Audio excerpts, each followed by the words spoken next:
પ્રકરણ 1 સંખ્યા પરિચય પ્રાસ્તાવિક વિદ્યાર્થી મિત્રો, હવે વસ્તુઓની ગણતરી આપણે સરળતાથી કરી શકીએ છીએ. આપણે મોટી સંખ્યામાં રહેલી વસ્તુઓને પણ ગણી શકીએ છીએ. ઉદાહરણ તરીકે શાળાના વિદ્યાર્થીઓની સંખ્યા, તેને ચોક્કસ સંખ્યા દ્વારા રજૂ કરીએ છીએ. તદુપરાંત મોટી સંખ્યાને વિશિષ્ટ સંકેતથી ઓળખીએ છીએ. એવું નથી કે આપણે મોટી સંખ્યાના સંકેતો પહેલેથી જ જાણતા હતા. થોડા હજારો વર્ષ પહેલાં લોકો માત્ર નાની સંખ્યાઓ જાણતા હતા. ધીમે ધીમે મોટી સંખ્યાઓ સાથે કામ કરવાનું તેઓ શીખ્યા. મોટી સંખ્યાના સંકેતો પણ શીખ્યા. આ બધું માનવીના સહિયારા પ્રયત્નોથી શક્ય બન્યું. પહેલા આ માર્ગ સરળ ન હતો. આ માટે ઘણો સંઘર્ષ કરવો પડ્યો. હકીકતમાં સમગ્ર ગણિતના વિકાસને આ રીતે સમજી શકાય છે. જેમ જેમ માનવી પ્રગતિ પામ્યો તેમ તેમ ગણિતના વિકાસની વધારે જરૂર પડતી ગઈ અને પરિણામે ગણિતનો વધુ અને ઝડપી વિકાસ થયો. વિદ્યાર્થી મિત્રો, આપણે સંખ્યાઓનો ઉપયોગ કરીએ છીએ અને તેમના વિશે ઘણું બધું જાણીએ છીએ. સંખ્યાઓ પ્રત્યક્ષ વસ્તુઓ ગણવામાં ઉપયોગી છે. કયું વસ્તુ જૂથ મોટું છે તે બતાવે છે અને તેને ક્રમમાં ગોઠવે છે.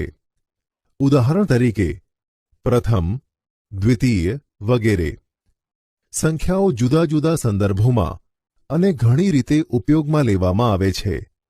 તમે વિચાર કરો કે આપણે કઈ કઈ જગ્યાએ સંખ્યાઓનો ઉપયોગ કરીએ છીએ. આપણે અગાઉના વર્ષોમાં સંખ્યાઓની ક્રિયાનો આનંદ મેળવી ચૂક્યા છીએ, જેમાં સરવાળો, બાદબાકી, ગુણાકાર અને ભાગાકાર છે.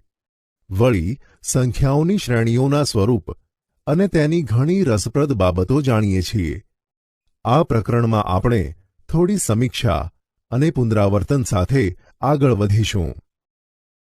સંખ્યાઓની સરખામણી. વિદ્યાર્થી મિત્રો, સંખ્યાઓની સરખામણી કરતાં આપણે અગાઉ શીખી ગયા છીએ. આવો જોઈએ કે આપેલી સંખ્યામાંથી કઈ સંખ્યા સૌથી મોટી છે. 1 92, 392, 4456, 89742 89742 અને 2 1902, 1920, 9201, 9021, 9210 9210 સંખ્યા મોટી છે. અહીં આપણે જવાબ જાણીએ છીએ. શું તમે તરત જ કહી શકશો કે દરેક હારમાં સૌથી મોટી અને સૌથી નાની સંખ્યા કઈ છે? 1 382, 4972, 18, 59785, 750. જવાબ 59785 એ સૌથી મોટી અને 18 એ સૌથી નાની સંખ્યા છે. 2 1473, 89423, 100, 5310. જવાબ 89423 એ સૌથી મોટી અને 100 એ સૌથી નાની સંખ્યા છે. ત્રીજો દાખલો જોઈએ. 1834, 75284, 111, 2333, 450. જવાબ 75284 એ સૌથી મોટી અને 111 એ સૌથી નાની સંખ્યા છે. 4 2853, 7691, 9999, 12002, 124. જવાબ આપેલી સંખ્યાઓમાં 12002 એ સૌથી મોટી અને 124 એ સૌથી નાની સંખ્યા છે. વિદ્યાર્થી મિત્રો, આપણે સંખ્યા પર માત્ર નજર નાખીને જ કહી દીધું કે મોટી સંખ્યા હજારમાં અને નાની સંખ્યા 100 કે દશકમાં છે. આપણે 4875 અને 3542ની સરખામણી કઈ રીતે કરીએ છીએ? આ અઘરું નથી. આ બે સંખ્યામાં અંકોની સંખ્યા બરાબર છે, બંને હજારમાં છે, પરંતુ 4875માં હજારના સ્થાનનો અંક 3542ના હજારના સ્થાનના અંક કરતાં મોટો છે. આથી 4875 એ 3542 કરતાં મોટી છે.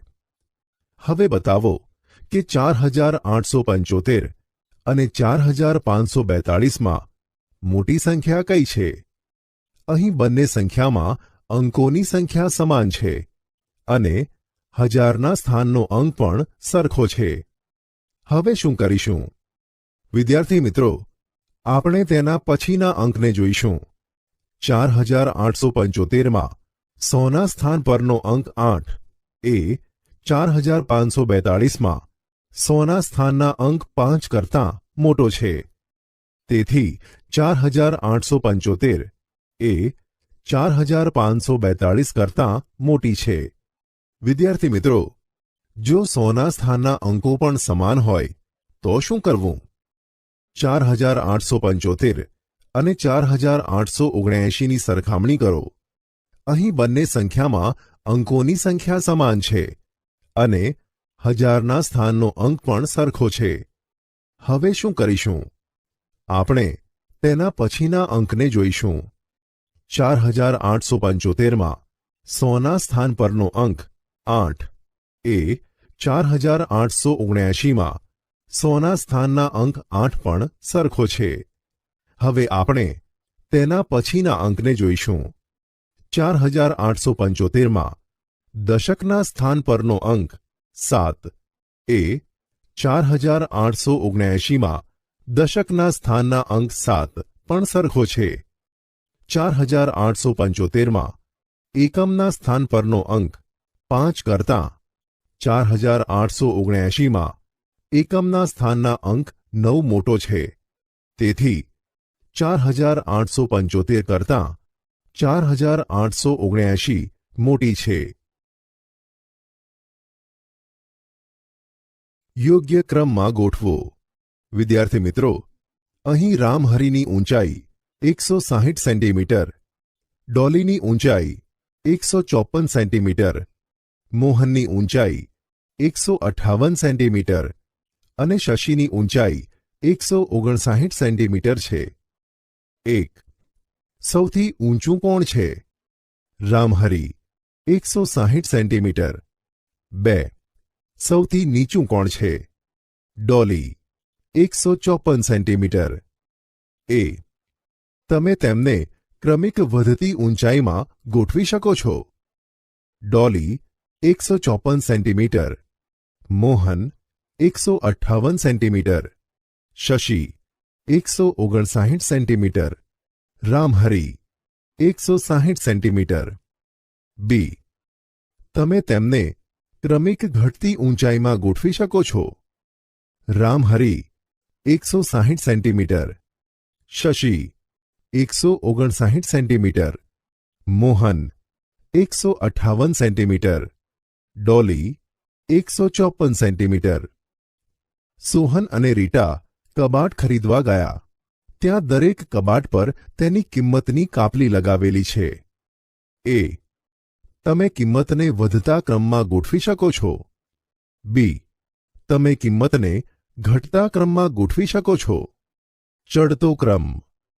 ચડતો ક્રમ એટલે સૌથી નાનાથી સૌથી મોટાની ગોઠવણી. ઉતરતો ક્રમ. ઉતરતો ક્રમ એટલે સૌથી મોટાથી સૌથી નાનાની ગોઠવણી. અંકોની અદલાબદલી. વિદ્યાર્થી મિત્રો, તમે વિચાર્યું છે કે કોઈ સંખ્યાના અંકોના સ્થાન અરસપરસ બદલવાથી શું થશે? 182માં શું થશે તે વિચારો. મોટી સંખ્યા 821 અને નાની સંખ્યા 128 બની શકે છે. હવે આ વિશે વિચારો. કોઈ પણ 3 અંકની સંખ્યા લો અને તેના 100ના સ્થાનના અંકોને એકમના સ્થાને બદલો. એ. શું નવી સંખ્યા મૂળ સંખ્યા કરતાં મોટી છે? બી. શું નવી સંખ્યા મૂળ સંખ્યા કરતાં નાની છે. મળેલી સંખ્યાઓને ચડતા અને ઉતરતા ક્રમમાં લખો. પહેલા 7, 9, 5.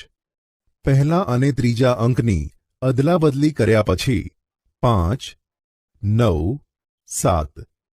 જો તમે પહેલી અને ત્રીજી ટાઇલ્સ એટલે કે અંકોની અદલાબદલી કરો છો તો કયા કિસ્સામાં સંખ્યા મોટી થાય છે, કયા કિસ્સામાં સંખ્યા નાની બને છે?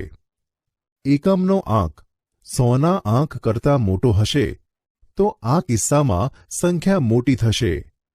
એકમનો આંક 100ના આંક કરતાં નાનો હશે તો આ કિસ્સામાં સંખ્યા નાની થશે. 10,000નો પરિચય. વિદ્યાર્થી મિત્રો, આપણે જાણીએ છીએ કે 99 પછી કોઈ 2 અંકની સંખ્યા નથી. 99 એ સૌથી મોટી 2 અંકની સંખ્યા છે. તેવી જ રીતે 999 એ સૌથી મોટી 3 અંકની સંખ્યા છે અને 9,999 એ સૌથી મોટી 4 અંકની સંખ્યા છે. વિદ્યાર્થી મિત્રો, જો આપણે 9,999માં 1 ઉમેરીશું તો શું મળશે? સ્વરૂપ જુઓ. 9 + 1 બરાબર 10 બરાબર 10 ગુણ્યા 1. 99 + 1 બરાબર 100 બરાબર 10 ગુણ્યા 10.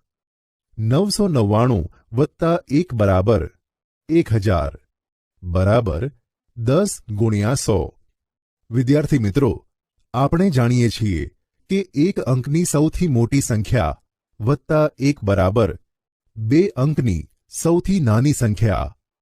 2 અંકની સૌથી મોટી સંખ્યા વત્તા 1 બરાબર 3 અંકની સૌથી નાની સંખ્યા.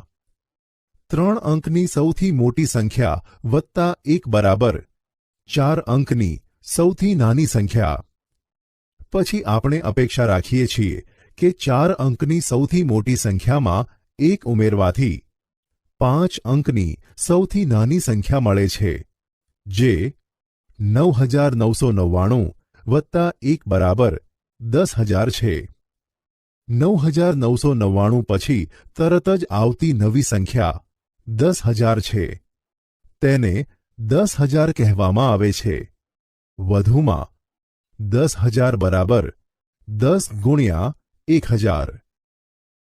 સ્થાન કિંમતનું પુનરાવર્તન. વિદ્યાર્થી મિત્રો, તમે આ અગાઉ કરેલ છે અને તમને ચોક્કસપણે 2 અંકની સંખ્યાનું વિસ્તરણ યાદ હશે, જેમ કે 78. 78 બરાબર 70 વત્તા 8 બરાબર 7 ગુણ્યા 10 વત્તા 8 ગુણ્યા 1. એ જ રીતે 3 અંકની સંખ્યાનું વિસ્તરણ યાદ હશે, જેમ કે 278. 278 બરાબર 200 વત્તા 70 વત્તા 8 બરાબર 2 ગુણ્યા 100 વત્તા 7 ગુણ્યા 10 વત્તા 8 ગુણ્યા 1. અહીં 8 એકમના સ્થાને છે, 7 દશકના સ્થાને છે અને 2 100ના સ્થાને છે. હવે આ જ બાબતને 4 અંકની સંખ્યા માટે વિસ્તૃત કરીએ. ઉદાહરણ તરીકે 5,278નું વિસ્તરણ છે. 5,278 બરાબર 5,000 વત્તા 200 વત્તા 70 વત્તા 8 ગુણ્યા 1 બરાબર 5 ગુણ્યા 1,000 વત્તા 2 ગુણ્યા 100 વત્તા 7 ગુણ્યા 10 વત્તા 8 ગુણ્યા 1. વિદ્યાર્થી મિત્રો, અહીં 8 એકમના સ્થાને છે, 7 દશકના સ્થાને છે, 2 100ના સ્થાને છે અને 5 1000ના સ્થાને છે.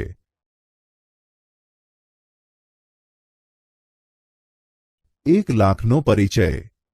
વિદ્યાર્થી મિત્રો, 5 અંકની સૌથી મોટી સંખ્યામાં 1 ઉમેરવાથી 6 અંકની સૌથી નાની સંખ્યા મળે છે, જે 99,999 વત્તા 1 બરાબર 1 લાખ છે. આ સંખ્યાને શબ્દમાં 1 લાખ કહેવાય. 1 લાખ 99,999 પછી તરત જ આવે છે. 10 ગુણ્યા 10,000 બરાબર 1 લાખ. વિદ્યાર્થી મિત્રો, આપણે 6 અંકની સંખ્યાનું વિસ્તરણ આ રીતે લખી શકીએ છીએ: 2,46,853 બરાબર 2 ગુણ્યા 1 લાખ વત્તા 4 ગુણ્યા 10,000 વત્તા 6 ગુણ્યા 1,000 વત્તા 8 ગુણ્યા 100 વત્તા 5 ગુણ્યા 10 વત્તા 3 ગુણ્યા 1. આ સંખ્યામાં એકમના સ્થાને 3, દશકના સ્થાને 5, સોના સ્થાને 8, હજારના સ્થાને 6, 10,000ના સ્થાને 4 અને લાખના સ્થાને 2 છે. તેને 2,46,853 વંચાય છે. વિદ્યાર્થી મિત્રો, જો આપણે 6 અંકની સૌથી મોટી સંખ્યામાં 1 ઉમેરીએ તો 7 અંકની સૌથી નાની સંખ્યા મળે છે. તેને 10 લાખ કહેવામાં આવે છે. 6 અંકની સૌથી મોટી સંખ્યા લખો અને 7 અંકની સૌથી નાની સંખ્યા લખો. 7 અંકની સૌથી મોટી સંખ્યા લખો અને 8 અંકની સૌથી નાની સંખ્યા લખો. 8 અંકની આ સંખ્યાને 1 કરોડ કહેવામાં આવે છે. પેટર્ન પૂર્ણ કરો. 9 વત્તા 1 બરાબર 10. 99 વત્તા 1 બરાબર 100. 999 વત્તા 1 બરાબર 1,000. 9,999 વત્તા 1 બરાબર 10,000. 99,999 વત્તા 1 બરાબર 1 લાખ. 9,99,999 વત્તા 1 બરાબર 10 લાખ. 99,99,999 વત્તા 1 બરાબર 1 કરોડ. વિદ્યાર્થી મિત્રો, આપણે ઘણી અલગ અલગ પરિસ્થિતિઓમાં મોટી સંખ્યાઓ વાપરીએ છીએ. ઉદાહરણ તરીકે, જ્યારે તમારા વર્ગના બાળકોની સંખ્યા એ 2 અંકની સંખ્યા છે, તમારા સ્કૂલના બાળકોની સંખ્યા 3 અથવા 4 અંકની સંખ્યા હશે. શહેરમાં લોકોની સંખ્યા ઘણી મોટી હશે. શું તે 5 કે 6 અથવા 7 અંકની સંખ્યા છે? લાખ સુધી. શું તમે આપણા રાજ્યના લોકોની સંખ્યાને જાણો છો? તે સંખ્યા કેટલી મોટી હશે? કરોડ સુધી. ઘઉંથી ભરેલા કોથળામાં કેટલા દાણા હશે? 5 અંકની સંખ્યા, 6 અંકની સંખ્યા કે વધુ? 6 થી વધુ. મોટી સંખ્યાના વાંચન અને લેખનમાં સહાય. નીચે આપેલી સંખ્યાઓ વાંચવાનો પ્રયાસ કરો. A 2,79,453. B 50,35,472.